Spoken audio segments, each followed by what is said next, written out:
President Donald Trump says transgender people cannot serve in any capacity in the military. In a series of tweets, Mr. Trump said he had reached the decision after consulting senior military figures and experts. Barack Obama's administration decided last year to allow transgender people to serve openly in the military. It's been estimated that there are more than 2,500 transgender active duty service personnel out of 1.2 million. Well, a short while ago, our correspondent Barbara Pletasha in Washington spoke about the implications of the tweets.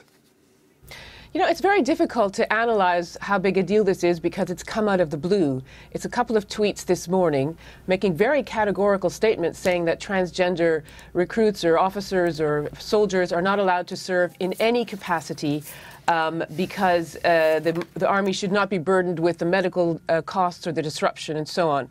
So we've had the Pentagon refer all questions to the White House. It seems that the Pentagon was not prepared to say this or to respond to it. It looks as if it was taken by surprise. What we do know is that the policy to accept transgender recruits is under review. Now, that decision was made a year ago by the former administration that transgender recruits would be allowed to apply and to serve openly from July 1st this year. When the new Defense Secretary came in under the new administration, he said in principle he had no problem with that, but if he was faced with questions or problems, he would consider them. Then just before July 1st, he said he had been faced with some questions, so they would extend a review for 6 months until January 1st, and the key points of it would be, will this affect the readiness and the lethality of the military services? But he said in no way does this mean the outcome is presupposed, and it does not affect current policy and procedures, which is openly people who are already in the Army and the military who are transgender are serving openly. So this is quite different from that approach, which is what we know publicly stated by the Secretary of Defense a couple of weeks ago. It's very difficult, therefore, to say where it comes from and how significant it is. Yeah. Gosh, how many times have we spoken about the President's tweets without really knowing where we're going with this? But if we're talking about 7,000, up to 7,000 transgender service members currently serving, if President Trump has his way, what happens to them? They get fired, do they? Well, I guess. I don't know. I mean, presumably the Pentagon would have something to say. There are policies and procedures in place. I don't know if Mr. Trump can overturn them with a tweet.